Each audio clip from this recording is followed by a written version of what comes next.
Honorable Speaker, as you directed, I did not have to search for the minister. He was well within the principles of Parliament and on time. Honorable Speaker, it is now my pleasure and honor to present to the House and to the country, and to yourself, Honorable Speaker, the Minister for the National Treasury and Planning, FCPA, John Mbadi, expert. Hold on, Minister. Take your seat. Honorable members, I have a short communication in relation to this agenda on order paper. Honorable members, as you are aware, the Cabinet Secretary for the National Treasury and Economic Planning is to make the public pronouncement of the budget highlights and revenue-raising measures for the national government for the financial year 2026-27 and the medium term during this afternoon sitting.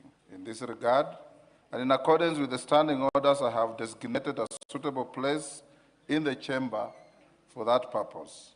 Honorable members, it is in the tradition of this House to recognize invited guests seated in the galleries of our hallowed chamber.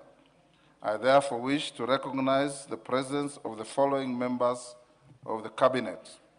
Honorable Kipchumba Murkomen, EGH, Cabinet Secretary for Interior and National Administration.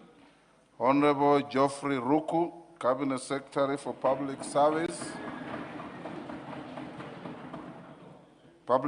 Human and Capital Development and Special Programs. Honorable Soipan Tuya, EGH, Cabinet Secretary for Defense.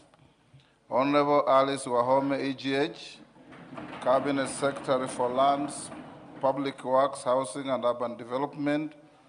Honorable Aden Duale, EGH, Cabinet Secretary for Health and Majority Leader Emeritus of this House. Honorable Julius Migos Ogamba, EPS, Cabinet Secretary for Education.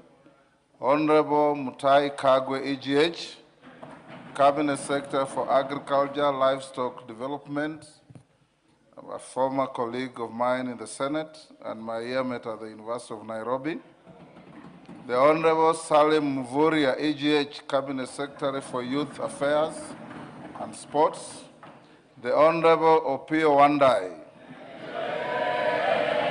EGH, Cabinet Secretary for Energy and Petroleum and Minority Leader Emeritus of this House. Mrs. Hannah Wendot Cheptumo, Cabinet Secretary for Gender, Culture and Arts and Heritage. Honorable Dorcas Oduor, Senior Counsel, EGH, the Attorney General. Mrs. Mercy Wanjao, EGH, Secretary to the Cabinet. Honorable members, I also acknowledge all Principal Secretaries and the accompanying officials. I accord special recognition to the Principal Secretaries for the National Treasury and Economic Planning, Dr. Chris Kipto, CBS, Mr. Cyril Odede, and Dr. Boniface Makoha, who work closely with the Cabinet Secretary for the National Treasury and Economic Planning. Honorable members, we are also joined by the following judges of the Superior Courts. Honorable Justice Hilary Chemitei, Judge of the High Court. Honorable Justice Mohammed Kulo, Judge of the Environment and Land Court. Honorable Justice Onesimus Macau, Judge of the Employment and Labor Relations Courts. They are accompanied by the Deputy Chief Registrar of the Judiciary, Mr. Paul Ndemo, OGW. I also wish honorable members to recognize the heads and members of the constitutional commissions and independent officers, as well as the leadership of state corporations who are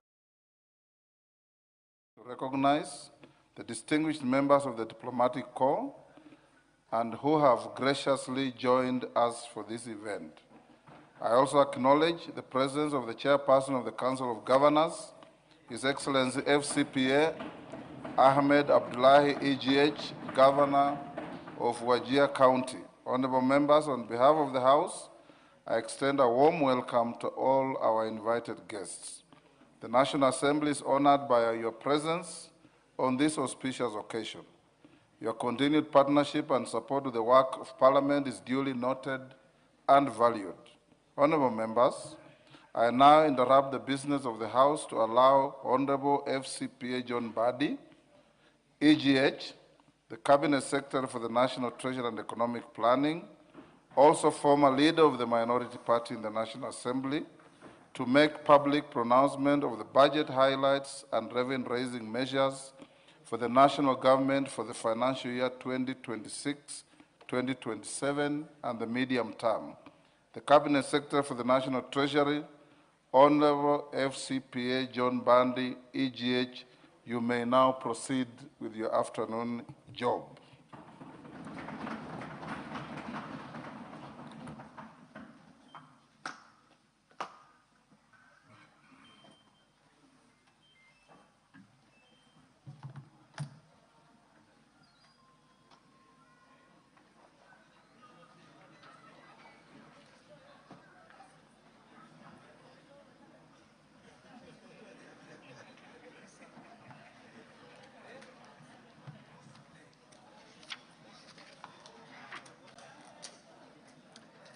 Thank you very much, Mr. Speaker and honorable members of the 13th Parliament of the Republic of Kenya. Mr. Speaker, it is my honor and privilege to present to this august House and to the people of Kenya the budget statement for the financial year 2026-2027.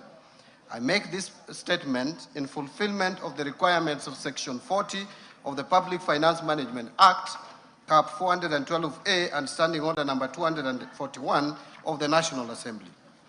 Mr. Speaker and honorable members, this is the first budget since the passing of the late Right Honorable His Excellency Raila Amolo Odinga, who is fondly remembered as a patriot and national hero, and who steadfastly championed economic justice, democracy, and equal opportunity for all Kenyans. His legacy continues to inspire and guide us as we transform Kenya into a newly industrialized and middle-income economy. In honor of his immense contribution to our country, I would politely request and invite members of this esteemed House to observe a moment of silence, which will take 1 minute. Members be upstanding, guests in the galleries be upstanding.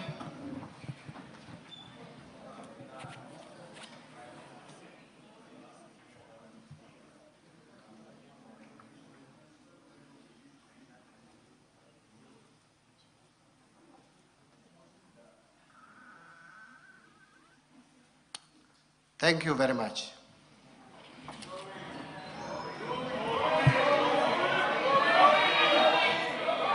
Mr.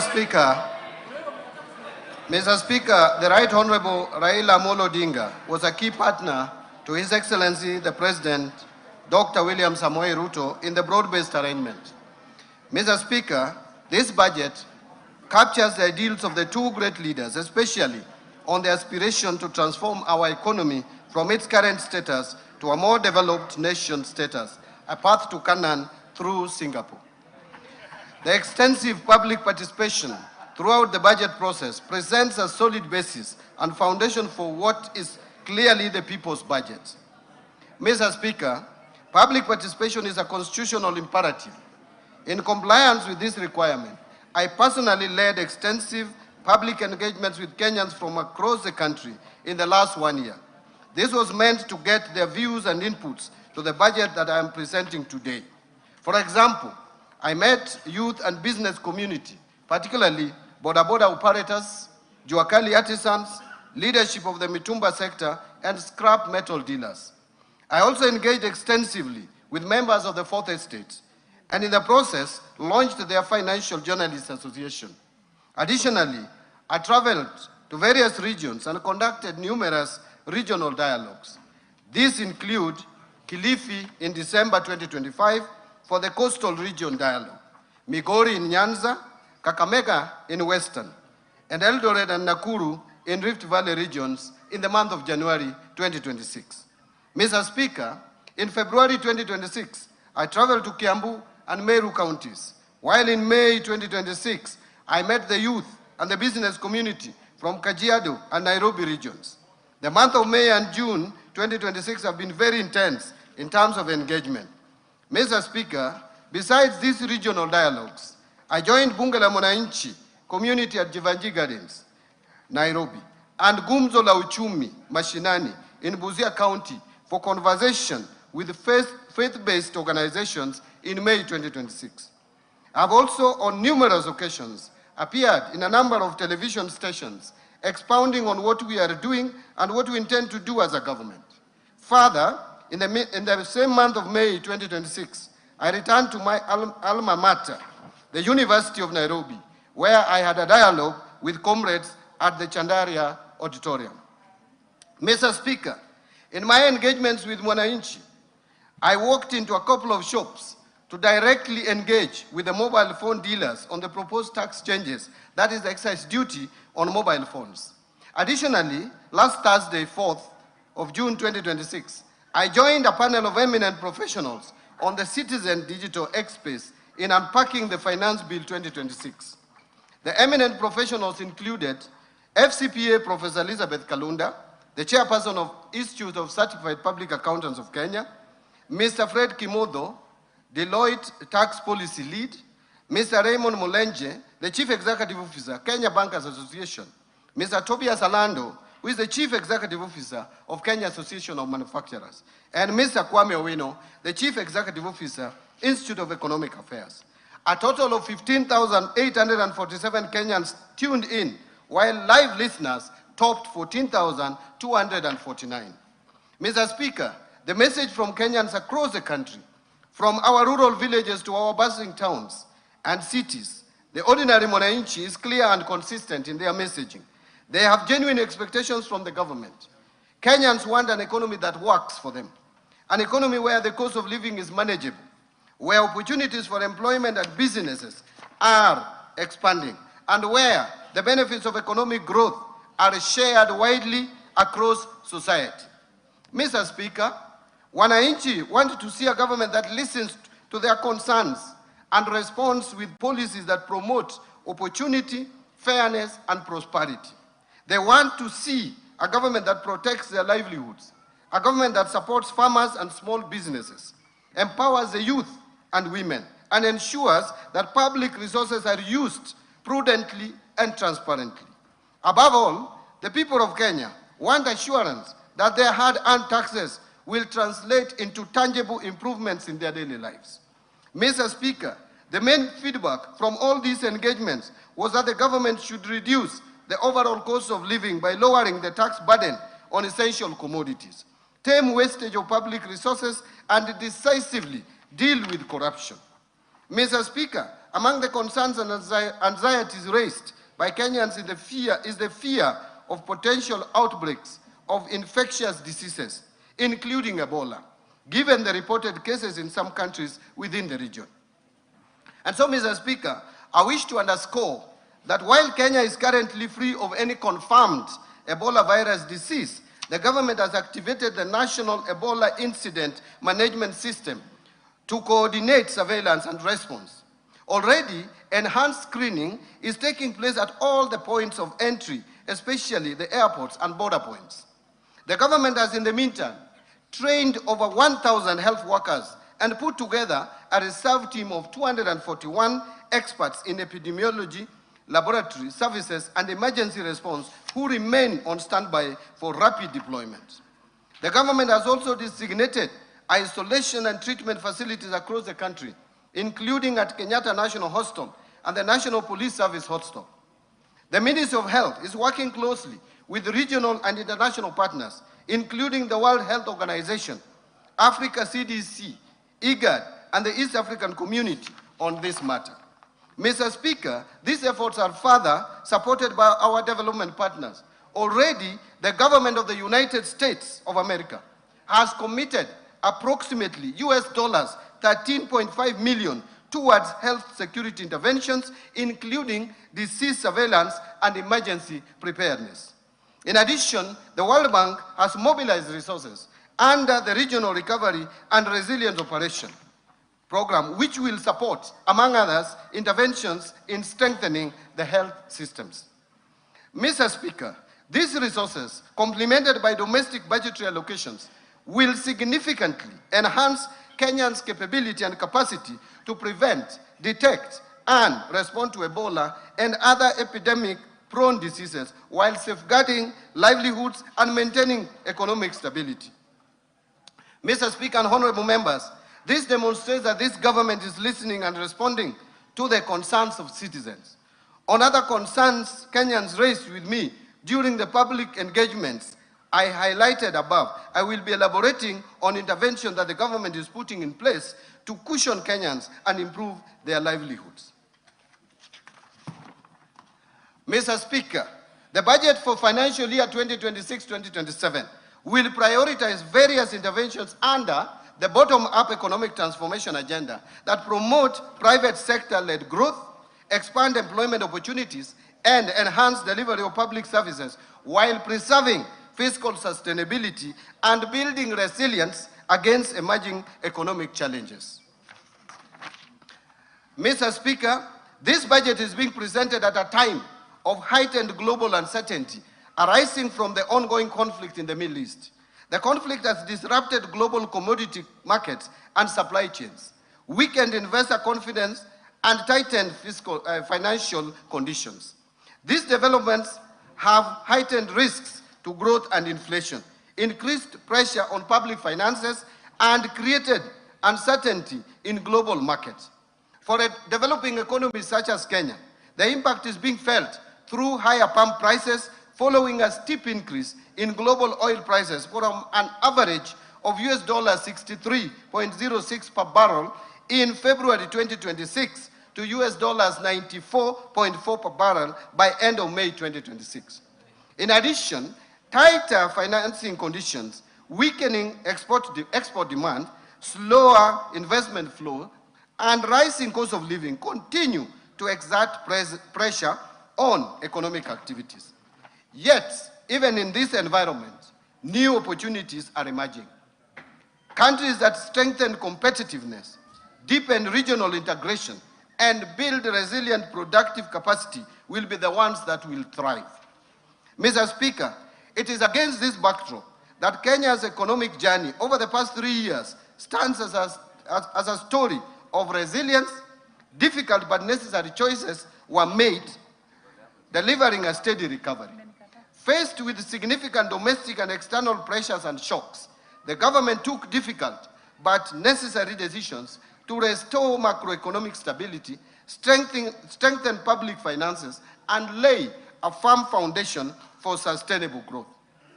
Mr. Speaker and honorable members, the hard decisions are bearing fruits. Under the bottom-up economic transformation agenda, we have recorded clear gains. First, the Kenyan economy has remained resilient and registered an average rate of 5% in the period of 2022 to 2025, outperforming the average global growth rate of 3.4% and that of sub-Saharan Africa of 4.1%. Importantly, macroeconomic stability has been preserved. Confidence in our economy has actually strengthened, and the foundation for sustained growth are now firmly in place. Macroeconomic fundamentals such as inflation and exchange rate have strongly rebounded and are projected to remain stable. Interest rates have declined, supporting growth in private sector credit from the banking industry. We have also accumulated the highest levels of official foreign exchange reserves of US dollars 13.2 billion, which is equivalent to 5.6 months of import cover by May 2026, providing adequate cover and a buffer against short-term domestic and external shocks. Mr. Speaker, let me mention some of the key achievements.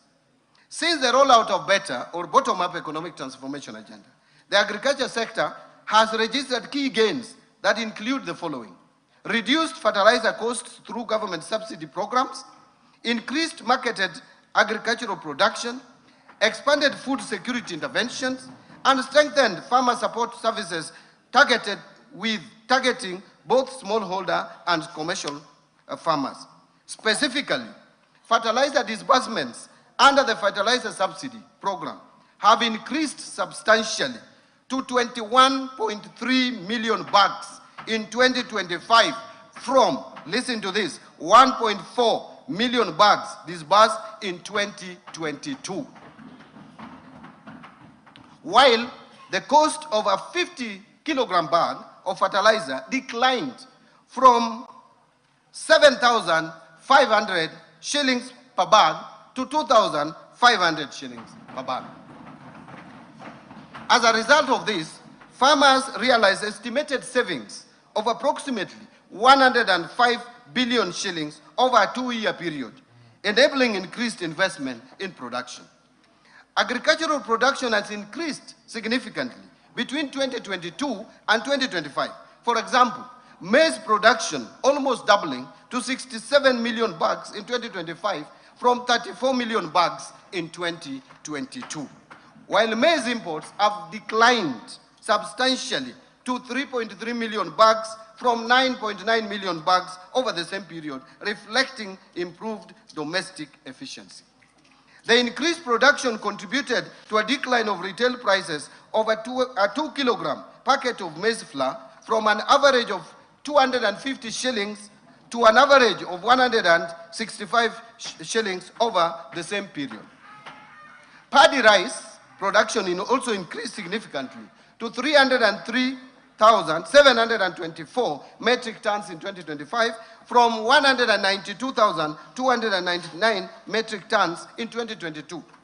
To support expanded cultivation, the area under rice production in public irrigation schemes increased from 48,324 acres to 71,624 acres. Potato production increased to 2.5 million tons in 2025 from 1.8 million tons in 2022. And milk production increased to 5.5 million liters in 2025 from 4.6 million liters. Let me repeat that. Production of milk has increased from 5.5 billion liters in 2025 from 4.6 billion liters in 2022. The increased production has improved food security, reduced dependence on food imports, and contributed to more stable food prices and higher farmer incomes.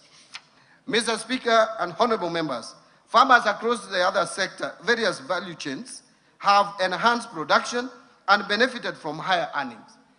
Tea production has grown to 550.4 million kilograms in 2025 from 535 million kilograms in 2022, while tea export earnings rose significantly to Kenya shillings 187 billion from Kenya shillings 163 billion over the same period. To support rehabilitation of aging plantations and expansion of coffee acreage, the government distributed coffee seedlings progressively across the years, including 85,000 seedlings distributed in the financial year of 23-24, 809,000 seedlings in financial year 2024-2025, and 3,127,769 seedlings in financial year 2025-2026, and a further 2,242,769 coffee seedlings under the March to May 2026 long-range program. As a result of these interventions, the area under coffee has increased from 115,500 hectares in 2025 from 109,385 hectares in 2022. In the edible oils industry or sector, the area under edible crops increased significantly to 114,350 hectares in 2025 from 60,000 hectares in 2022, reflecting growing farmer participation and investment in the subsector. Further, Mr. Speaker, interventions under the sugar sector has led to significant growth in both cane production and processing capacity, with the area under sugarcane cultivation increasing by 2024 from 472,773 metric tons in 2022. Mr. Speaker, having spoken about agriculture, and you can see the kind of improvement that has taken place in agriculture, let me now turn to healthcare. Access to healthcare has expanded substantially through far-reaching reforms aimed at strengthening primary healthcare, improving service delivery, and ensuring sustainable health financing. A total of 31.2 million Kenyans are now registered under the Social Health Authority, compared to about 8 million under the defunct National Hospital Insurance Fund, while 228 primary care networks have been established and operationalized. A total of 107,831 community health promoters have been recruited and trained, while 16,810 medical interns have undergone internship, bringing healthcare services closer to communities. Mr. Speaker, the government recognizes the critical role the contracted healthcare facilities play in the delivery of healthcare services to Kenyans. It is with this in mind that the government in the current financial year of 25-26 allocated 4 billion for settlement of outstanding National Hospital Insurance Fund pending bills. And going forward, we will settle the balance of the bills that are owed under the defunct National Hospital Insurance Fund and which span over the years. Mr. Speaker, this allocation is specifically designated for settlement of NHIF pending bills owed to contracted health care facilities in accordance with the presidential directive that prioritized the clearance of outstanding obligations for facilities with claims not exceeding 10 million shillings. The claims earmarked for settlement under this allocation have been duly verified and adjudicated and will be fully paid before the close of this financial year, Mr. Speaker. Mr. Speaker, the government will subsequently prioritize payment of the outstanding claims exceeding the 10 million threshold once verified in the next budget. Mr. Speaker, the government has accelerated implementation of the Affordable Housing Program to address Kenya's housing deficit, create jobs, stimulate local manufacturing, support MSMEs, strengthen county economies, and improve the quality of life for millions of Kenyans. Mr. Speaker, through the program, number one, a total of 277,281 housing units have been completed or are under implementation nationwide as at May 2026. Two, the program has also successfully aggregated demand through the Boma Yangu platform, where more than 1 million Kenyans have registered their interest in home ownership, demonstrating both the scale of housing demand and growing public confidence in the government housing agenda. And I hope they will not listen to other voices outside there. Number three, to improve living conditions for students and support the expansion of higher education, the government has packaged 177,686 students' beds for development across universities, while 22,512 institutional housing units are under construction for our disciplined forces, teachers, healthcare workers, and other public servants. Number four, the program has also created over 640,442 jobs across the housing value chain through construction activities, professional services, manufacturing, logistics, and supporting industries. And of course, these are Kenyans who would be jobless if we didn't have their housing program. And number five, under the Modern Markets program, a total of 476 markets have been packaged for development nationwide, with 354 already under implementation. This will provide dignified trading spaces and support entrepreneurship, and that is the bottom-up economic transformation agenda. Mr. Speaker and honorable members, the government continues to implement a number of interventions to empower our youth. And in particular, the government has, one, constructed 4 youth empowerment centers in Mwea, Chepalungu, Dagoretti North, and Mandera South constituencies. In addition, 25 youth empowerment centers have been equipped, bringing the total to 156 youth empowerment centers across the country. Number two, the government has also enhanced skills development and wealth creation through provision of loans to 93,559 youth entrepreneurs through the Youth Enterprise Development Fund. Additionally, 91,253 youth have benefited through startup grants under the National Youth Opportunity Towards Advancement (NYOTA) program. The NYOTA program has also supported 51,604 youth through on-job experience in 26 counties across the country. And number three, government has also implemented Vijana Vuka na Afya project in Nairobi, Kisumu, and Mombasa, where 72,623 youths have benefited from subsidized sexual reproductive health services.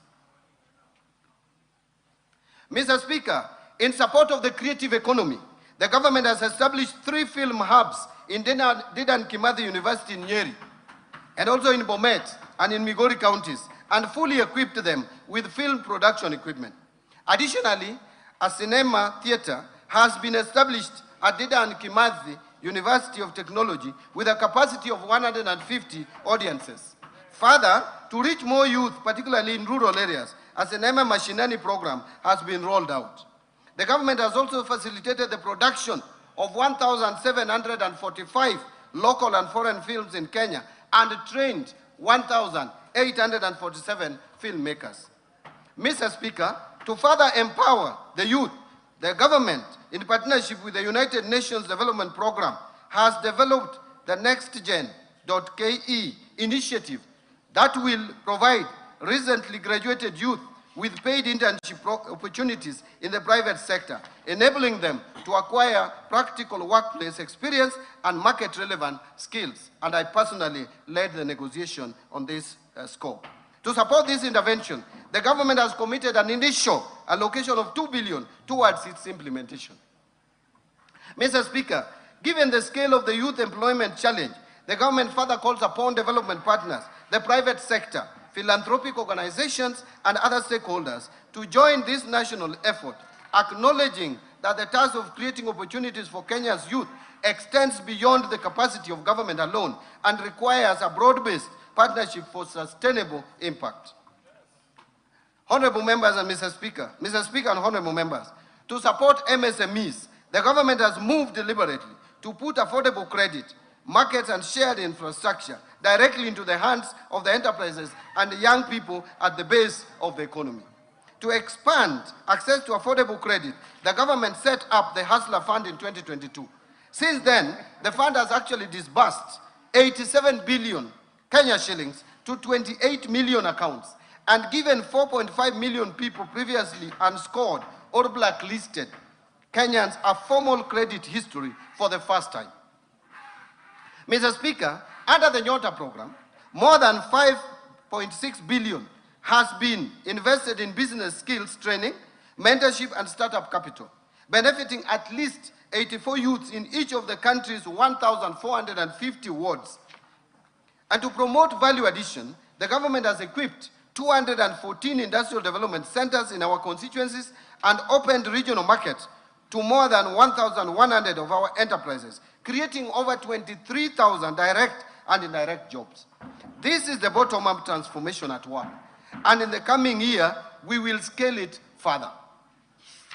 Mr. Speaker, the sustained investment by the government since 2022 has improved infrastructure development, thereby enhancing connectivity, boosting manufacturing, facilitating trade, and enhancing access to markets and essential services. Key achievements in this sector include the following. 1, expansion of road network across the country, with over 2,669 kilometers of roads constructed and more than 132,000 kilometers maintained. Number 2, increase country's installed electricity generation capacity to 3,272 megawatts as at April 2026, with additional capacity expected from the 35 megawatts Globek power plant.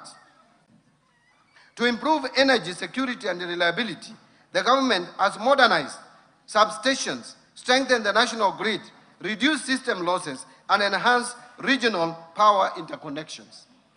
As a result, 73.45 kilometers of transmission lines and associated substations were constructed, while 200 kilometers of transmission lines were energized, including the Lesos, Kabarnet, Kitui Wote, and Sondu Homa Bay lines. In addition, 330 kilometers of distribution lines and 7 associated substations were also completed. Mr. Speaker, during the same period, access to electricity expanded significantly, with the number of customers connected rising from 8.9 million to over 10.2 million Kenyans. And number 3, industrialization is currently gaining momentum, with 10 county aggregation and industrial parks constructed over the last 3 years to support value addition and create employment opportunities across the counties. Mr. Speaker, we have also invested heavily in critical social sectors and supported the vulnerable in the society.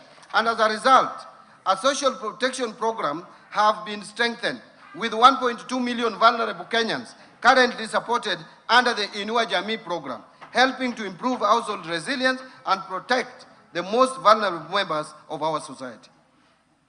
And access to education and skill development has expanded through the implementation of far-reaching reforms across the education sector, including successful implementation of the competency-based curriculum. Number 2, rollout of the student-centered funding model, through which nearly 500,000 university and TVET students have benefited from scholarships and loans based on need and merit. Number 3, recruitment of 100,000 teachers to strengthen teaching capacity and improve learner outcomes, a record in the history of any government in this country. Number 4, timely and consistent release, and I want to repeat, timely and consistent release of capitation funds to support learning in basic institutions.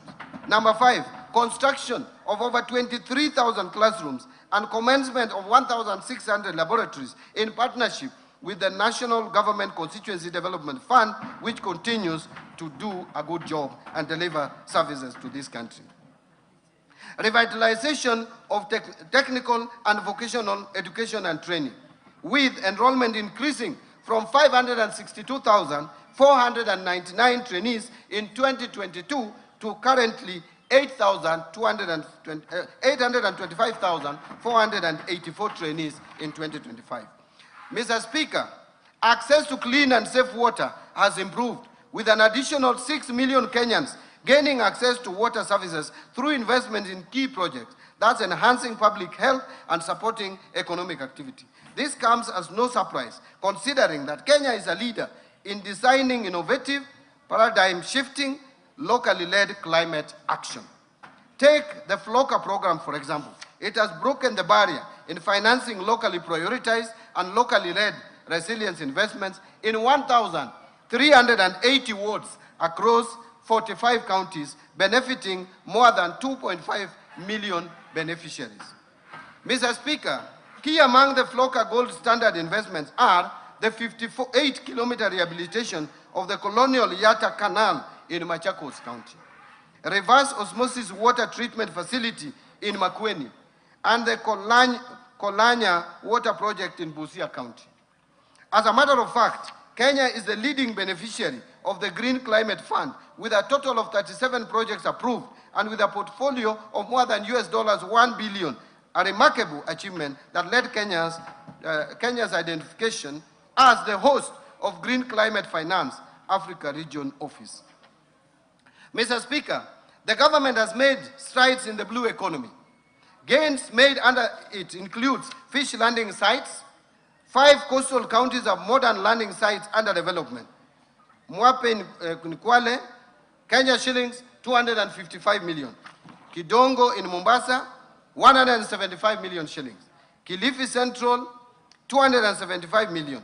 Kipini in Tana River, 151 million. Mokowe in Lamu, 239 million. Each of the sites includes ice and cold storage facilities, boat docking areas, processing points, abolition blocks, market stalls, and waste management system, supporting fish preservation, trade, and employment. These projects are scheduled for completion by June 2026. Also included in these gains is the lakeside. There are 4 fish landings, Asembo Bay, Wakula, Mainuga, Nyandiwa, and Gorkachola at 1.49 billion by end of June 2026. Along Lake Turkana is also the Kalokol fish landing site, 182 million. Contractor on site includes docking facilities, cold storage and ice plants, fish processing areas, and market support infrastructure. There is also Lower Engak Fish Market, 185 million. Contractor on site features cold storage, hygienic market stalls, and processing facilities to support fishers and traders. This is the inclusion that we need in this country. Mr. Speaker, the arid and semi-arid lands in the northern Kenya region has historically been marginalized. And to drive inclusion and transform the region, the government is implementing various interventions targeting infrastructure development and social inclusion programs. These include construction of a 750-kilometer northern Kenya Gateway Corridor that connects 3 expansive counties of Isiolo, Wajir, and Mandera to boost regional connectivity and trade. Under this, there are various ongoing roads that government is implementing with the support of development partners. Mr. Speaker, the government is also implementing various water interventions in the region through drilling and equipping of boreholes, construction of dams and water pans, and expansion of bulk water supply systems. Further, key interventions in the education sector include recruitment of 5,000 teachers in the hard-to-reach areas, integration of alternative learning systems like Duksi or Islamic religious schools and madrasa into formal education framework, construction of low-cost boarding facilities and dormitories in this region, provision of scholarships to protect vulnerable students from dropping out, and implementation of TVETs to equip pastoralist youth with hands-on skills. Finally, Mr. Speaker, devolution has been strengthened through the consistent and timely disbursement of resources to county governments, ensuring continuity in service delivery and implementation of county development programs. Since 2022, funding to county governments has steadily increased, with equitable share to counties increasing from 370 billion shillings in financial year 2022-23 budget to 428 billion Kenya shillings in the financial year 2026-27 budget. Total county allocations that include shareable revenue and additional allocations from the national government allocations, as well as donor proceeds, has therefore increased from 392 billion to 502 billion over the same period. This reflects government's unwavering commitment to safeguarding and strengthening devolution as a key pillar of inclusive national development. Mr. Speaker, while we take pride in these achievements, we cannot afford complacency. Global uncertainty persists, high cost of living continues to affect many households, youth unemployment persists, and climate-related shocks continue to affect livelihoods and production. Mr. Speaker, our task is therefore clear: to solve the many problems facing Kenyans by sustaining targeted interventions and better in order to accelerate job creation for our youth, grow investment and trade, and deepen economic resilience. Accordingly, Mr. Speaker, we chose the theme of the financial year 2026-27 budget as sustaining the bottom-up economic transformation agenda for resilient and inclusive growth amid global uncertainty. This theme aligns with the current challenges and priorities of the government.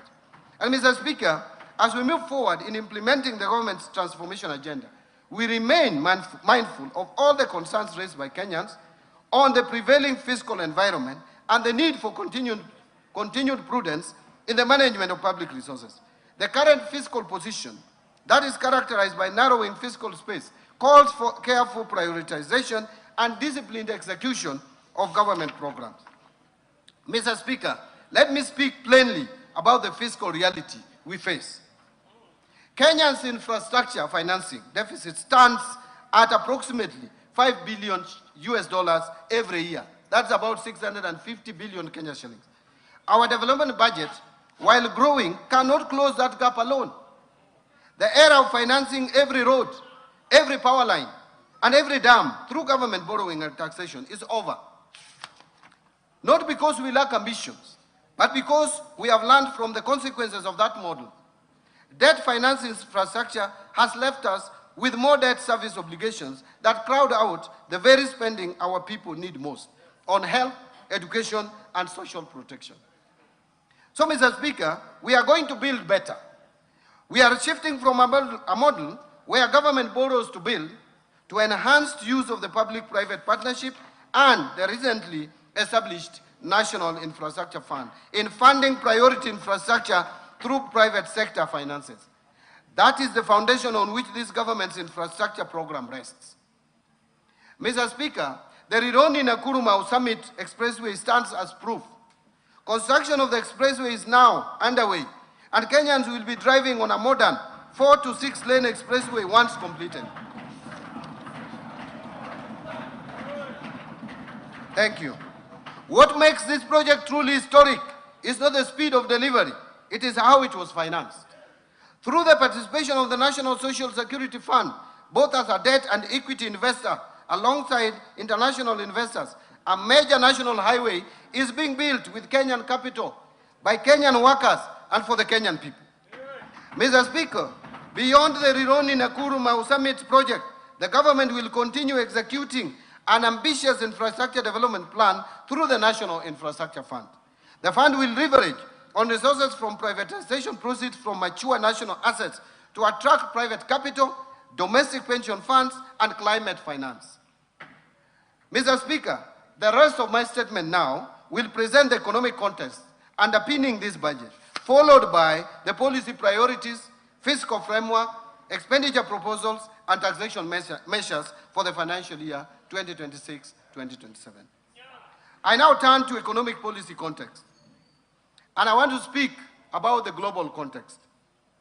Mr. Speaker, this budget, as I said earlier, has been prepared amidst heightened uncertainties associated with ongoing conflict in the Middle East. The conflict has disrupted critical energy infrastructure and major shipping routes, including the Strait of Hormuz, thereby exerting pressure, upward pressure on prices of energy and food. Mr. Speaker, against this backdrop, global growth is therefore projected to slow down to 3.1% in 2026 and 3.2% in 2027, from the average of 3.4% in both 2024 and 2025. Domestic economy. Back home, Mr. Speaker, notwithstanding the challenging global environment, the Kenyan economy has remained largely resilient, and the economy grew at an average of 5% in the period 2022 to 2025, outperforming the average global growth of 3.4% and that of sub-Saharan Africa of 4.1%. This performance reflects sound macroeconomic policy management, particularly prudent monetary and sound fiscal policies, sustained structural reforms, and the increasing diversification of the economy, which has enhanced its capacity to withstand severe shocks. Mr. Speaker, in 2025, the economy grew by 4.6% compared to a growth rate of 4.7% in 2024. This growth was supported by positive growth in all the sectors. All the sectors of the economy at least registered positive growth. The outlook for 2026 has been revised downwards, however, to 5% from the earlier projection of 5.3%, reflecting the adverse impact of the ongoing conflict in the Middle East to domestic economic activities. The economy is projected to maintain the momentum in 2027 with a projected growth rate of 5.2%. So, Mr. Speaker, macroeconomic indicators remain broadly stable through the emerging external pressures, though the emerging external pressures continue to impact domestic prices. And in particular, overall inflation increased to 6.7% in May 2026 from 5.6% in April and from 3.8% in May 2025 due to higher energy prices arising from the elevated global oil prices, but remained within the target range of plus or minus 2.5% over and above 5%. Inflation is expected to remain within the target range in the near term, assuming a de-escalation of the conflict in the Middle East, and supported by appropriate monetary policy actions and government interventions. Expected stability in food prices due to favorable weather conditions and the stability in the exchange rate. Mr. Speaker, in April 2026, the government has deployed targeted stabilization measures to cushion consumers from the full impact of rising global fuel prices. These interventions include use of resources in the Petroleum Development Levy Fund to subsidize the fuel pump prices. And in addition, the government lowered the VAT rate on petroleum products for 3 months from 16% to 8%. Mr. Speaker, monetary conditions have eased considerably. This follows reduction in the central bank rate from 11.25% in December 2024 to the current rate of 8.7%. And I'm happy the CBK maintained the same rate for the time being. As a result, interest rates have declined over the same period. The 91-day Treasury bill rate declined about 8.3% in May 2026 from 10.3% in December 2024. Similarly, average commercial banks lending rates declined to 14.5% in May 2026 from 16.9% in May 2025 and 17.2% in November 2024. Reflecting the decline in the lending rates, credit to the private sector expanded by 9.3% in the year to May 2026 from 2% in the year to May 2025 and a contraction of 1.4% in December 2024. The external sector remains resilient despite emerging risks. The current account deficit is projected at 3% of GDP in 2026 compared to 2.1% of GDP in 2025, reflecting the higher international oil prices, lower receipts from services, slower growth in remittance inflows, and reduced exports.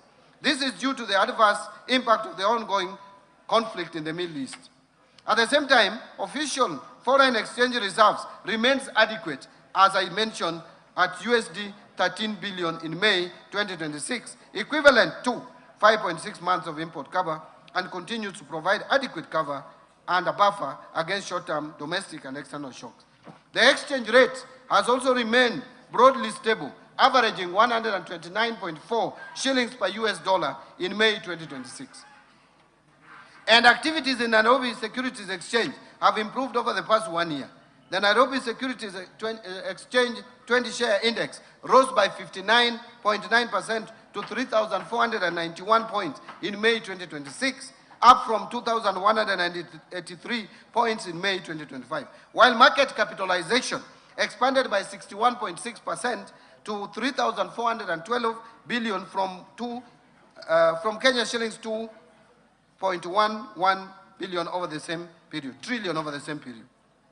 However, between February and May 2026, the Nairobi Securities Exchange 20-share index declined by 5.5% as investors became cautious of the rising global uncertainty associated with the conflict in the Middle East. Mr. Speaker, the fiscal policy stance for financial year 2026-27 and the medium term is anchored on a fiscal consolidation strategy that advances the priorities of the bottom-up economic transformation agenda while safeguarding debt sustainability and provision of essential public services. The strategy will be supported by continuous domestic revenue mobilization and expenditure rationalization through targeted tax and expenditure reforms. As a result, the fiscal deficit, including grants, is projected to decline gradually from 5.5% of GDP in the financial year 26-27 to 3.3% of GDP in financial year 28-29. Risks remain though. Domestically, climate-related shocks could disrupt agricultural production and infrastructure, while externally, geopolitical tensions, commodity price volatility, weaker global growth, and tighter financial conditions continue to adversely affect inflation, exports, and capital flows. The government will continue to monitor evolution of these risks closely and deploy timely policy intervention to safeguard stability, strengthen resilience, and sustain inclusive economic growth. Mr. Speaker, I will now turn to the policy priorities and strategic interventions that will underpin the budget for financial year 2026-2027. Policy priorities and structural reforms. It will be anchored on bottom-up economic transformation agenda. Mr. Speaker, the economic context I have outlined is a clear reminder that we are operating in a period that demands resolve, discipline, and decisive actions. The convergence of global shocks and domestic pressures calls not only for incremental adjustments, but for bold and well-coordinated policy responses. In this regard, the government has taken and will continue to take firm and, where necessary, decisive actions to consolidate recent gains, safeguard macroeconomic stability, protect livelihoods, and strengthen economic transformation. Mr. Speaker, our focus is not only on navigating the immediate challenges, but also on accelerating structural transformation, creating jobs at scale, and ensuring that the benefits of growth are broadly shared among all Kenyans. Mr. Speaker, these interventions are being implemented within a coherent and forward-looking framework anchored on the bottom-up economic transformation agenda. Better remains the government's principal vehicle for translating policy into tangible outcomes, and at the household level by aligning investments, reforms, and institutions around the goal of inclusive growth and shared prosperity. Through the bottom-up economic transformation agenda, 5 core priority pillars, the government is scaling targeted interventions that address binding constraints to productivity, expand economic opportunities, and strengthen resilience across sectors. These priority pillars are deliberately structured to reinforce one another, ensuring that progress in one area catalyzes gains across the broader economy. Mr. Speaker, the government also continues to implement complementary cross-cutting policy interventions to sustain economic resilience, accelerate inclusive growth, and improve business environment. This will create a seamless transition to the next frontier of economic transformation. These interventions include the following. 1, strengthening fiscal and monetary policy coordination to safeguard economic stability and reinforce investor confidence. 2, enhancing fiscal sustainability by expanding domestic revenue mobilization and improving efficiency of public expenditure. 3, modernization of strategic infrastructure in transport and logistics, energy, and water sector to improve productivity, connect markets, lower the cost of doing business, and enhance competitiveness. 4, supporting industrial development, trade, tourism, blue economy, MSMEs, and innovation to accelerate job creation, broaden economic opportunities, and transform Kenya's economy to a net exporter of goods and services. 5, strengthening environmental conservation and climate change, mitigation and adaptation measures to promote sustainable development and resilience. And 6, supporting human capital development through continued investment in quality education, universal health care, and well-targeted social protection interventions. 7, advancing youth empowerment through targeted investment in skills development, entrepreneurship, digital opportunities, and access to affordable financing. And 8, strengthening governance reforms to enhance public service delivery. Now I want to talk about evidence-based decision-making. Mr. Speaker, as we implement this budget, the government reaffirms its commitment to strengthening economic planning and development as the foundation of sustainable growth, prudent resource allocation, and improved service delivery to our citizens. In the coming financial year, we will intensify efforts to institutionalize evidence-based planning and decision-making across all levels of government. This approach will ensure that public resources are directed to interventions that deliver the highest economic and social returns, aligning with the national development priorities. To achieve this, the government will accelerate the finalization and implementation of a comprehensive economic planning policy and an economic planning bill. These 2 instruments will create a coherent, transparent mechanism for identifying, prioritizing, and sequencing government policies, programs, and projects based on rigorous economic analysis, affordability, and measurable impact. Mr. Speaker, we will also continue to invest in national statistical system, policy research, data analytics, and monitoring and evaluation to provide timely, reliable evidence for decision-making. Integrated planning and data management system will be rolled out to improve coordination among ministries, departments, agencies, and even county governments. Mr. Speaker, through these measures, we will foster a culture of evidence-based policy making, strengthen public accountability, and ensure that every shilling spent delivers maximum value to the people of Kenya.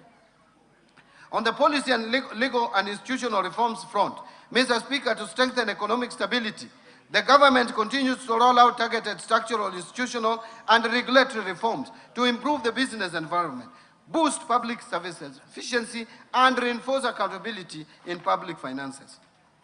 In building resilience against climate change, Mr. Speaker, the government has continued to make concerted efforts to strengthen disaster risk management. The recently enacted National Disaster Risk Management Bill, which is now an act of parliament, and I thank this National Assembly, provides a legal framework for coordination of disaster risk management activities across the 2 levels of government, supporting prompt responses when disasters occur. Mr. Speaker, to further strengthen the country's preparedness and response to climate-related risk, the National Treasury is spearheading the development of a new disaster risk financing strategy for the period 2026-2030, since the earlier strategy for the year 2018-2022 came to an end. Mr. Speaker, and in response to changes in climate, the government will continue to implement the Financing Locally Led Climate Action Program, a transformative initiative that has unlocked green investments at the county level, empowering local communities to adapt to impacts of climate change. Mr. Speaker, to finance large-scale climate and environmental projects, the government will establish the Kenya Green Investment Facility in line with the Kenya's commitments under the nationally determined contributions to the Paris in Nairobi, reinforcing the country's position as a regional green finance hub. Further, the National Treasury is at an advanced stage of accreditation as a direct access entity to the Green Climate Fund, enabling the country increase public sector-driven climate investments and opportunities. Mr. Speaker, the government will host the African Green Investment Forum in October 2026.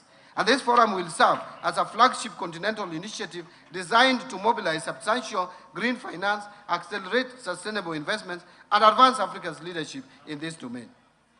On public procurement reforms, Mr. Speaker, to operationalize procurement reforms and eliminate manual inefficiencies, the government officially launched the rollout of an end-to-end e-government procurement system in July 2025.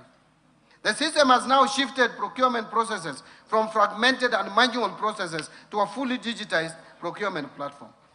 The platform has been integrated with core government systems, including IFMIS, Business Registration Services, and ITAX, with initial onboarding prioritizing national government ministries, departments and agencies. State corporations and county governments will then follow. Significant progress has been made, and to date, 1,543 procuring entities have been registered, over 40,000 suppliers registered, over 22,000 staff trained, over 12,000 suppliers or contractors have also been trained. 652 annual procurement plans have been published and over 8,000 tenders published. Mr. Speaker, going forward, the next steps will include full rollout of the system to all schools and other procuring entities that are yet to onboard to the EGP system. Continuous user training and change management to improve adoption and system utilization will be conducted. Further, Mr. Speaker, beginning July 1st, 2026, there will be no exemption. There will be no exemption to procure outside the system. Together, these measures will ensure that every shilling allocated through this budget delivers maximum value to Kenyans. Mr. Speaker, during the implementation of the EGP system, we have experienced challenges which have hindered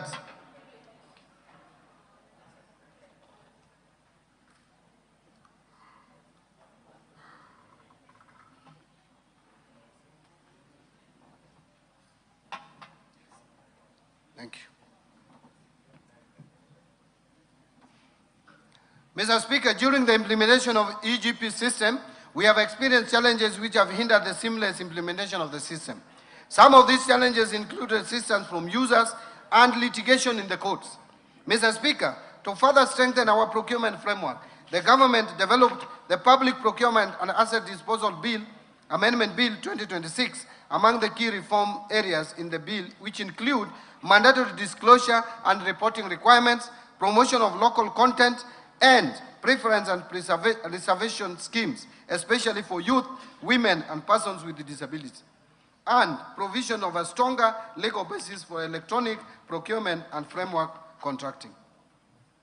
Mr. Speaker, I submitted this bill of 2026 to Parliament for consideration and approval. I urge the House to favorably consider the bill. I want to now speak about the reforms under the state corporations. Mr. Speaker, state corporations remain a cornerstone of Kenya's development architecture, delivering essential public services and catalyzing strategic investments. Mr. Speaker, I mentioned in my statement last year that the government embarked on a comprehensive reforms which target to streamline mandates, strengthen governance, enhance accountability, and improve operational efficiency of state-owned enterprises. Mr. Speaker, the implementation of the reforms is ongoing through a multi-agency technical working committee.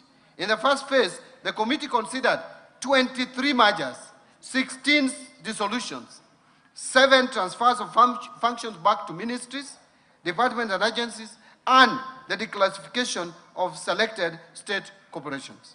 Mr. Speaker, under phase 1 of the reforms, the committee has finalized the review of enabling legislations of the affected state corporations and drafted appropriate bills where necessary.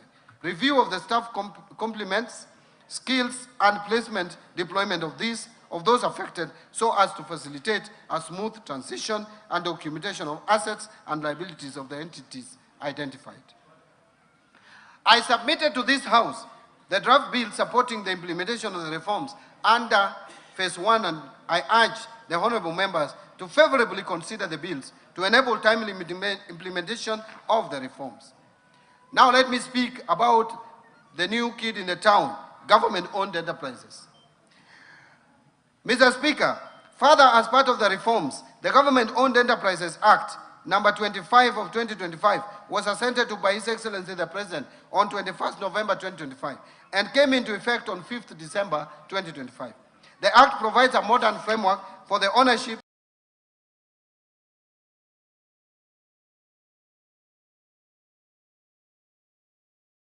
oversight and management of commercial state corporations. Under the Act, the Independent Search and Selection Panel has begun the process of recruiting independent directors of the Board of GOEs. All the government-owned enterprises are required to operate as commercial entities, that is for profit, self-financing, be self-sustaining, accountable to the public through the national treasury, using private capital and expertise to execute commercially viable infrastructure projects while reducing reliance on taxation and debt. The fund will promote growth of infrastructure projects by pooling capital from diverse sources, which include pension funds, sovereign wealth funds, private equity, banks, development finance institutions, among others, to finance large-scale and long-term projects. In this respect, Mr. Speaker, the proceeds from privatization will be channeled into the fund, that ensuring transparent revenue flow in financing national priority projects, including national highways, airports, seaports, electricity generation, ICT, water and irrigation, and agribusiness.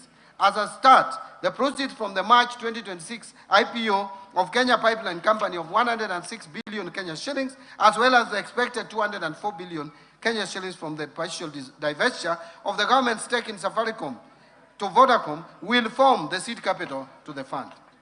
Under Sovereign Wealth Fund, Mr. Speaker, to complement the National Infrastructure Fund, the government has submitted to this August House the bill to establish the Sovereign Wealth Fund with 3 distinct components. The first component is the stabilization component, then there is the strategic infrastructure investment component, and finally, the future generation, also known as URIDI component. And this fund will bring into operation Article 201 of the Constitution on intergenerational equity by ensuring that natural resources wealth is invested productively and spread equitably to both current and future generations. Let me now talk about speak to sugar reforms, or the reforms in the sugar sector. Mr. Speaker, the government has also taken practical steps to deliver its promise to modernize the sugar mills and transform these once struggling factories into productive, sustainable enterprises. The sugar sector reform program has been significantly progressed following the implementation of the government leasing framework for state-owned sugar companies. The leasing process has since been successfully concluded, with investors having fully taken over operations of the sugar factories, namely Chemelis Sugar Company, Moroni Sugar Company, South Nyanza Sugar Company, and Zoia Sugar Company. Mr. Speaker, since the resumption of operations, substantial investments have been undertaken towards rehabilitation and modernization of the factories, resulting in significant revamping of the mills and improvement of operational capacity. These initiatives are expected to enhance efficiency, restore profitability, and protect the livelihoods of farmers. Mr. Speaker, these are not isolated transactions. They are proof that when governance is strengthened, when mandates are clarified, and when institutions are held to account, the corporations can be genuine engines of growth. The government will press forward, deepening these reforms and ensuring that every public enterprise earns its place through performance, transparency, and value created. Now, let me speak to national assets and inventory management. Mr. Speaker, to strengthen national assets management, the National Treasury has operationalized the assets and inventory management modules in our IFMIS, providing real-time visibility of public assets across all levels of government.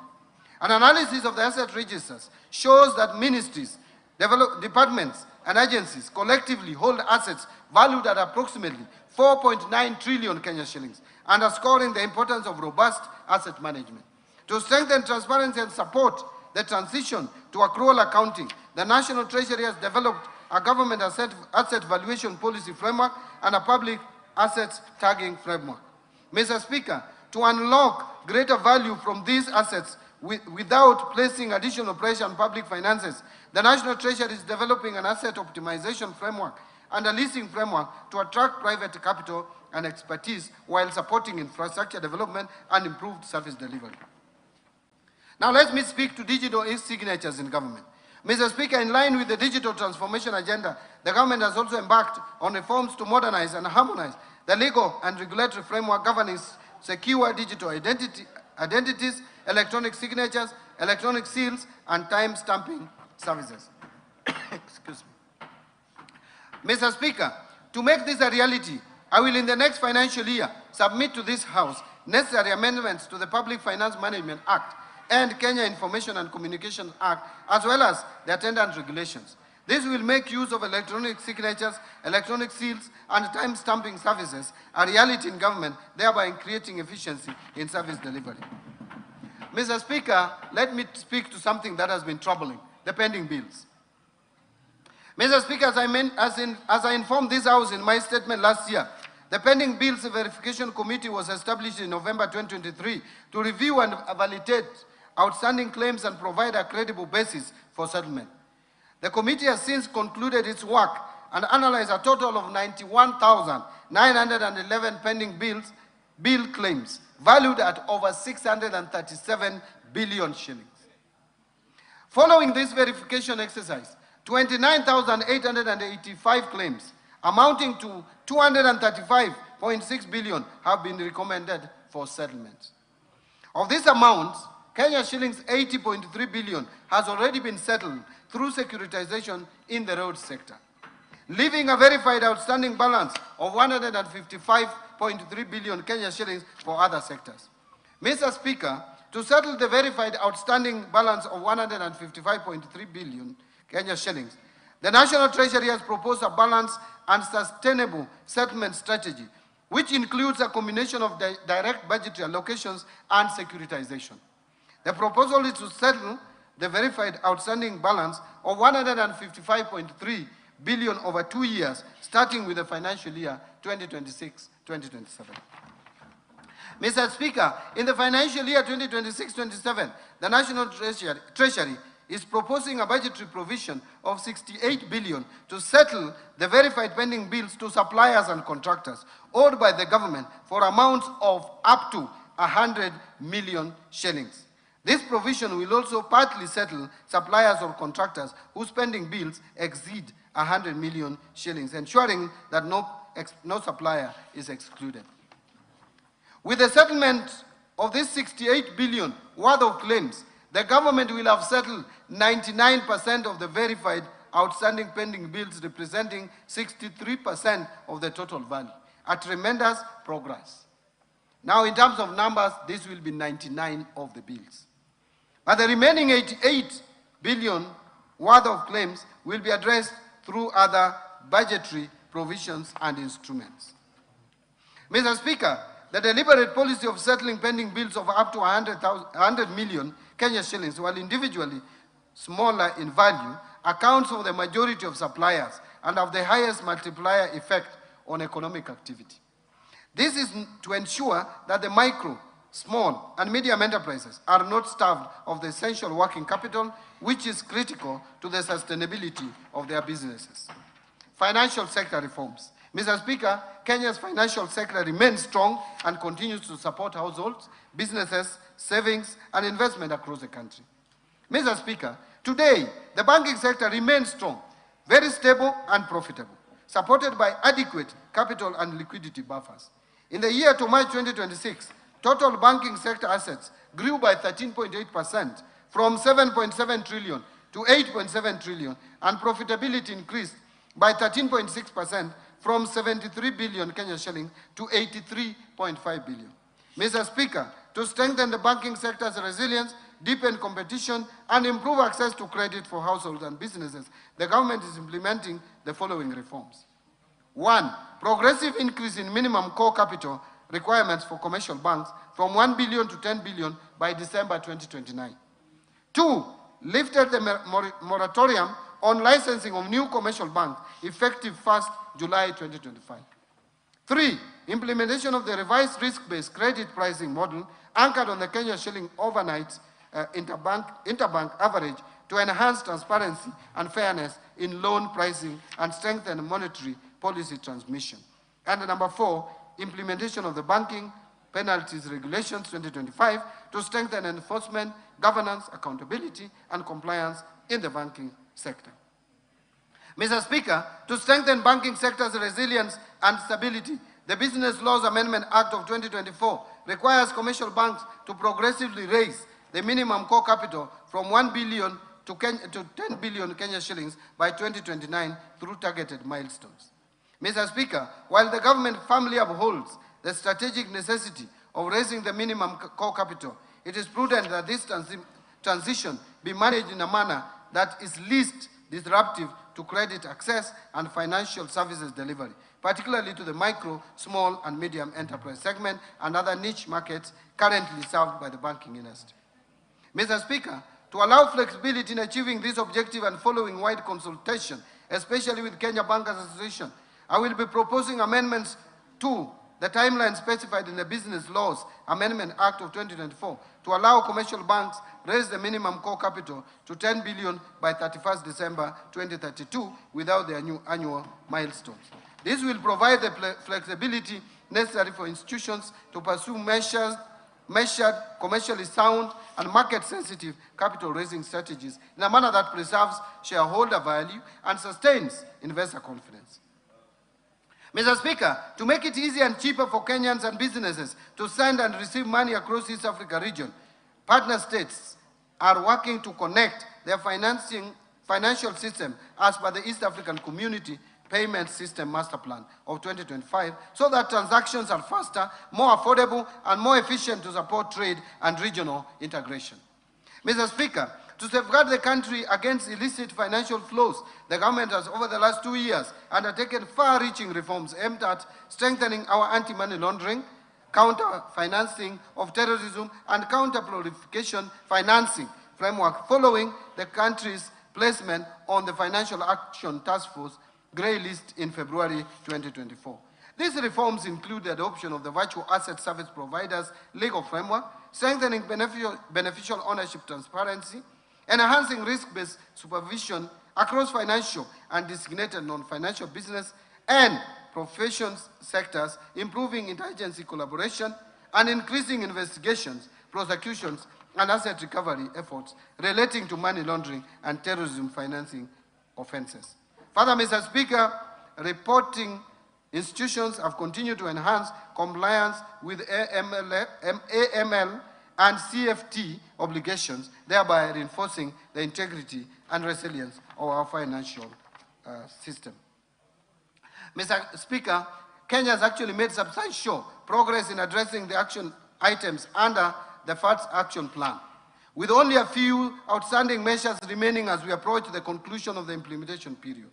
The government remains fully committed to finalizing the remaining reforms and securing Kenya's exit from the grey list at the earliest opportunity. These achievements demonstrate our unwavering resolve to align Kenya with the international best practices, safeguard the country against illicit financial flows, and strengthen investor confidence in our economy. And Mr. Speaker, the government is also supporting innovation in financial services through the implementation of the Virtual Asset Service Providers Act of 2025. And in this regard, we have developed regulations to govern virtual asset service providers. The regulations framework ensures that new technologies operate in a safe and regulated environment that protects users, strengthens financial stability, and encourages responsible innovation. Under capital markets, Mr. Speaker, I have the following to say. The government continues to implement measures to deepen and broaden capital markets in order to mobilize savings for productive long-term investment. These efforts have continued to yield results, with the Nairobi Securities Exchange recording exceptional performance in 2025. Mr. Speaker, the capital market supported the recent initial public offering by the Kenya Pipeline Company and its subsequent listing at the Nairobi Securities Exchange in March 2026. Further, the capital market supported recent issuances by various companies to raise capital. These include 44 billion Kenya shillings,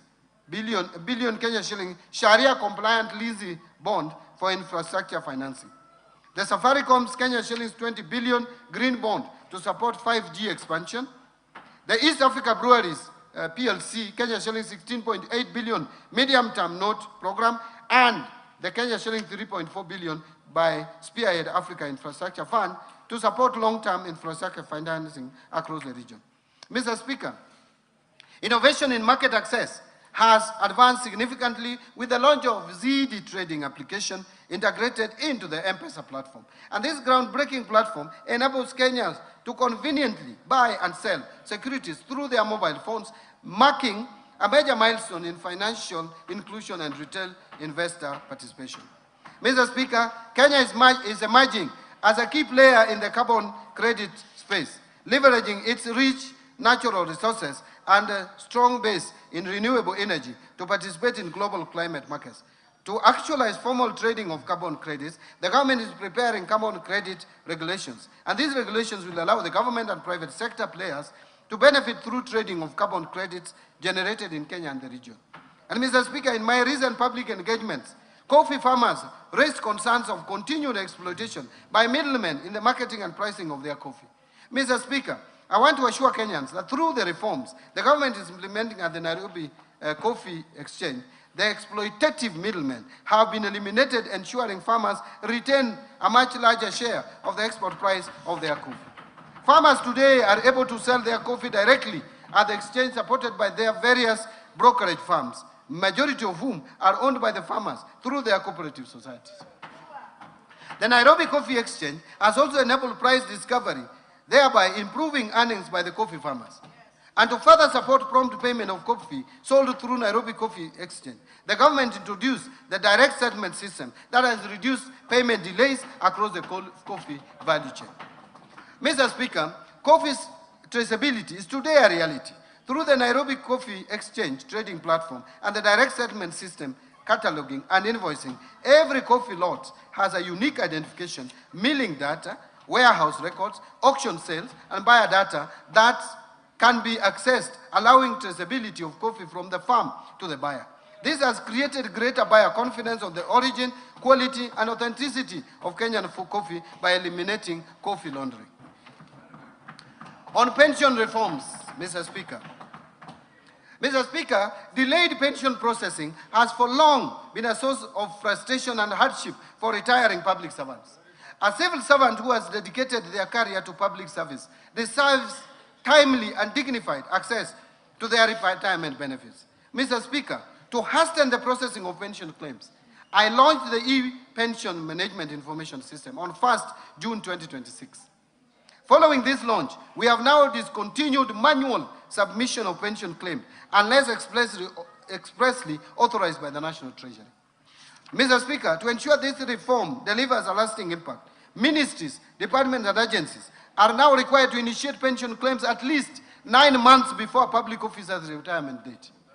This will facilitate resolutions of late or incomplete submission of pension claims ahead of the retirement date for our employees. Further, the National Treasury, in collaboration with the Kenya School of Government, will institutionalize electronic pension management information system training as part of a continuous capacity building program to ensure sustained competency in pension administration across the public sector. Insurance reforms. Mr. Speaker, to expand access to insurance, the Insurance Regulatory Authority licensed 5 micro-insurance companies in financial year 24-25. This has increased access to affordable insurance, with over 11 million lives covered as at 31st December 2025. Mr. Speaker, to strengthen climate resilience, the government is promoting agricultural and index-based insurance products. Through the drive, which is de-risking, inclusivity, and value enhancement, livestock insurance project over 2.7 million livestock valued at 29.3 billion have been insured, while payouts exceeding 648 million have supported pastoral communities affected by drought since 2023. Further, the government has initiated amendments to the Insurance Act to establish agricultural insurance as a standalone class of insurance business. This reform will strengthen the regulatory framework for agricultural risk management and support food security, financial inclusion, and sustainable agricultural development.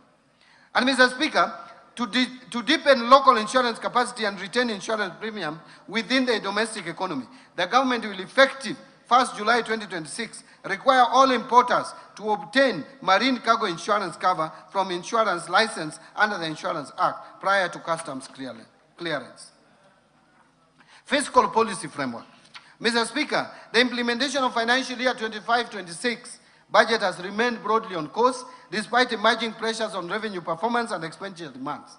These developments have necessitated measured adjustments while at the same time informing a more deliberate and responsive fiscal policy stance for the financial year 26-27 and the medium term. And Mr. Speaker, on the revenue front, performance has fallen short of target in the financial year 2025-26.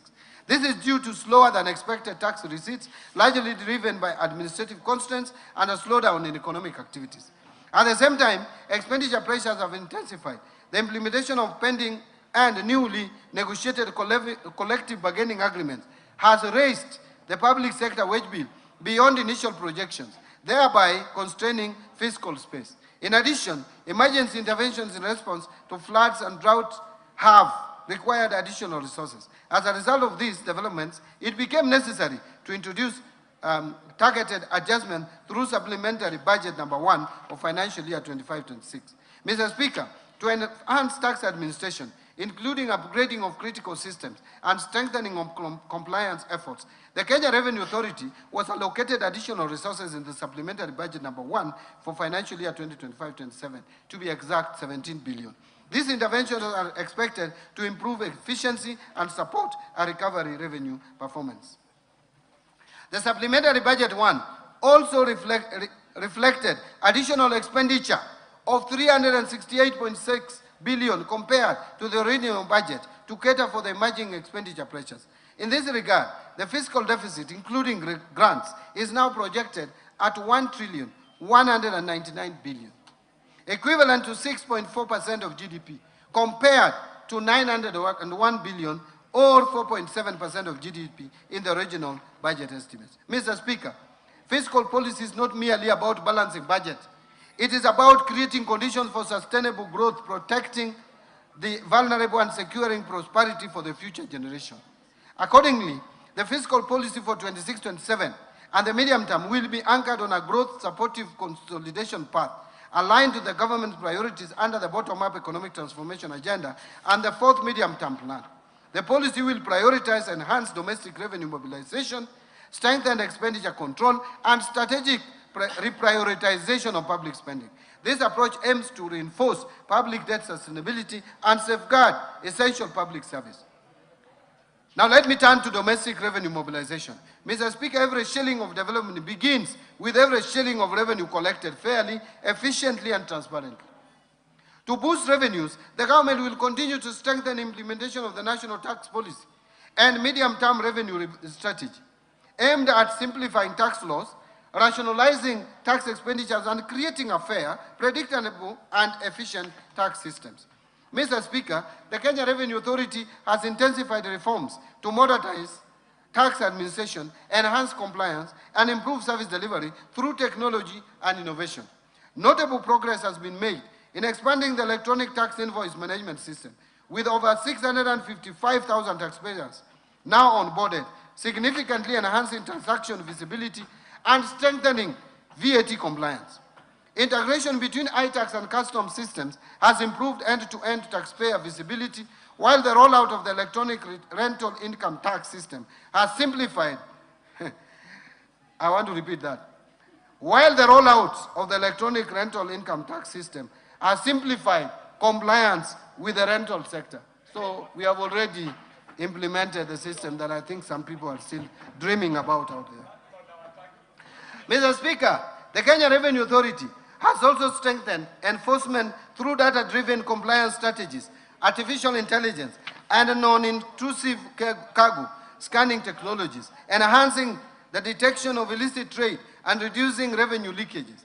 As a result, the active taxpayer base increased by 82,000 to over 6.6 million taxpayers as at March 2026 from 6.5 million as at March 2025, reflecting a growing voluntary compliance and improved taxpayer engagement. And I want to thank Kenyans for this. Mr. Speaker, service delivery and trade facilitation have equally improved through initiatives such as Huduma Popote and enhanced customs systems, which have reduced cargo clearance times and improved operational efficiency.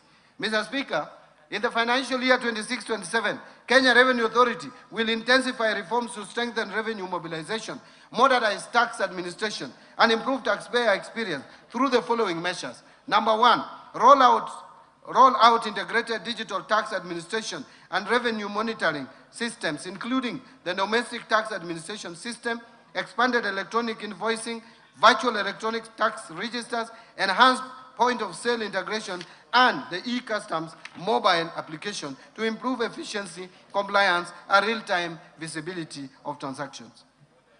Number two, implement device identification and registration and strengthen exchange of information frameworks to combat tax evasion, illicit trade, and cross-border revenue leakages.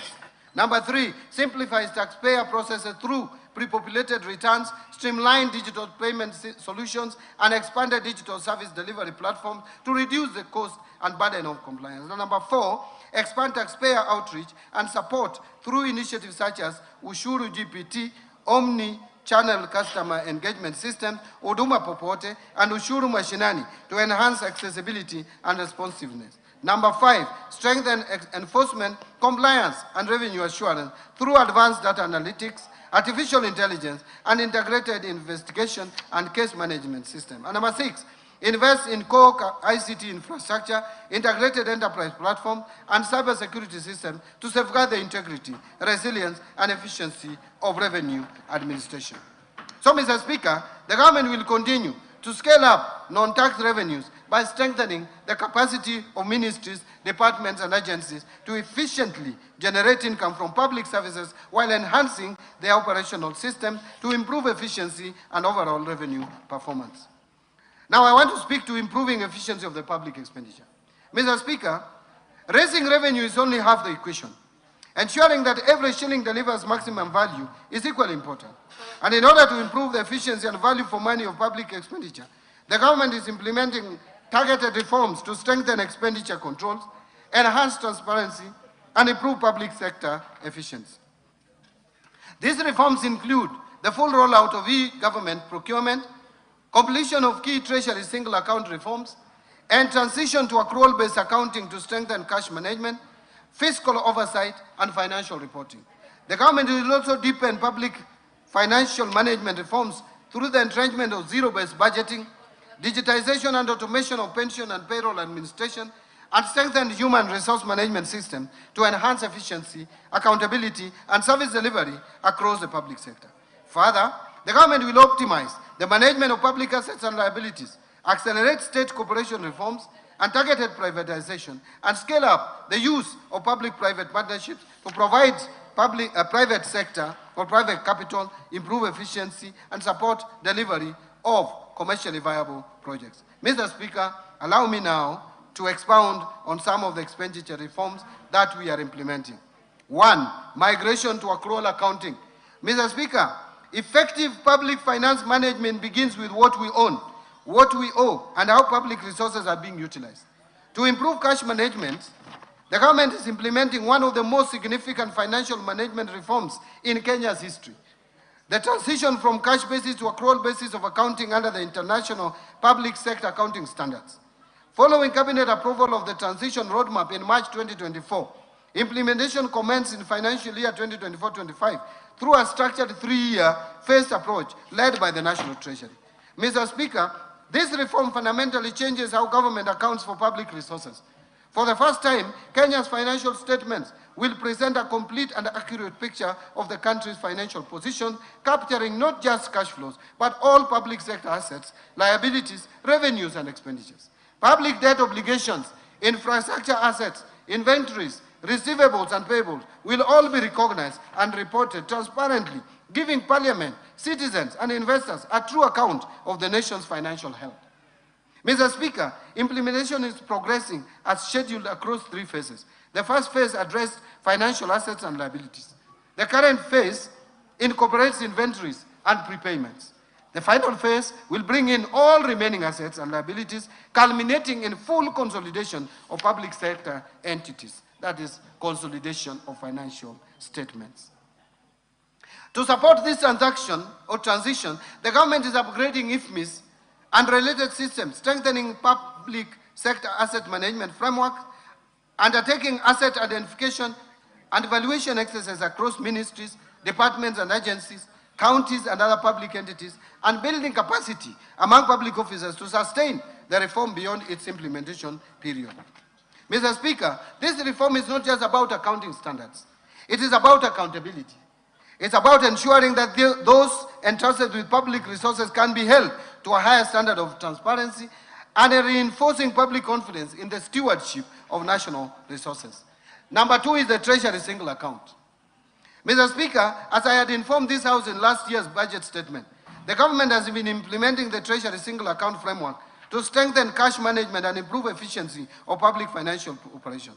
Following the successful rollout of the Treasury single account to all ministries, the government has reduced the cost of overdraft financing from Central Bank of Kenya by 61% in this financial year, translating into substantial savings. I want again to pause there. I saw some people talking about reforming this so that there can be savings. I want to repeat that the government has reduced the cost of overdraft financing from Central Bank of Kenya by 61% in this financial year, translating already into substantial savings. So the work that you intend to do is actually already done. Mr. Speaker, the implemented Treasury single account model directly links invoices to specific batches submitted by ministries, departments, among other enhanced features. These Treasury single account reforms have substantially improved the efficiency of government exchequer operations, delivered transparency in exchequer and cash management, and ensured that public funds are released only against verified and approved obligations, thus laying the foundation for managing pending bills, and there is going to be no more cherry picking of invoices for payments. So, Mr. Speaker, building on this momentum in the financial year 26-27, the government will expand or extend the Treasury single account framework to county governments by completing the automation of county exchequer requisition processes, after which counties will progressively migrate to a Treasury single account architecture mirroring that of the national government. And 2, operationalize in collaboration with the CBK a granular data integration system to deliver real-time visibility of the cash and liquidity positions of state corporations and semi-autonomous government agencies. Mr. Speaker, taken together, these reforms represent significant modernization of our public cash management architecture. They are already delivering measurable savings, deepening fiscal transparency, and strengthening our capacity to deliver value for every shilling of public money. Let me now talk about strengthening the internal audit oversight and fiscal discipline. Mr. Speaker, every shilling entrusted to government must be accounted for and deliver value to the people of Kenya. The recurrence of audit queries and delays in implementing audit recommendations across public institutions continue to expose public resources to fiscal risk and weaken service delivery. And Mr. Speaker, to strengthen accountability, fiscal discipline, and support the government's zero-fault audit initiative, the government will introduce amendments to the Public Finance Management Act and related regulations to strengthen the mandate of the Office of the Internal Auditor General, and enhance oversight across the public sector. I am strengthening the Office of the Internal Audit. The reforms will establish a framework for tracking the implementation of audit recommendations and resolutions issued by Parliament, the Office of the Auditor General, audit committees, and other oversight institutions, with clear accountability mechanisms for non-compliance. The government will also strengthen internal audit functions across public entities, roll out integrated internal audit management system, and enhance the adoption of enterprise risk management to improve the identification and mitigation of fiscal, internal controls, and prudent management of public resources, while improving accountability and service delivery across government. Now let me turn to revenue projections for 2026-2027. Mr. Speaker, our fiscal projections reflect a careful balance between ambition and realism, ensuring that we live within our means while investing in our future. Based on the outlined policy measures, total revenue collection, including appropriation in aid, for the financial year 2026-27 is projected to be 3,630.5 billion, which is equivalent to 17.4% of our GDP. Of this, ordinary revenue is projected at 2,985.7 billion, equivalent to 14.3% of the gross domestic product. And ministerial appropriation in aid is projected at 644.8 billion, equivalent to 3.1% of GDP. Grants are projected at 43.6 billion, or 0.2% of GDP. Expenditure projections. Mr. Speaker, total expenditure in the financial year 2026-27 budget is projected at 4,820.4 billion, equivalent to 23.2% of GDP. And of this, recurrent expenditure will amount to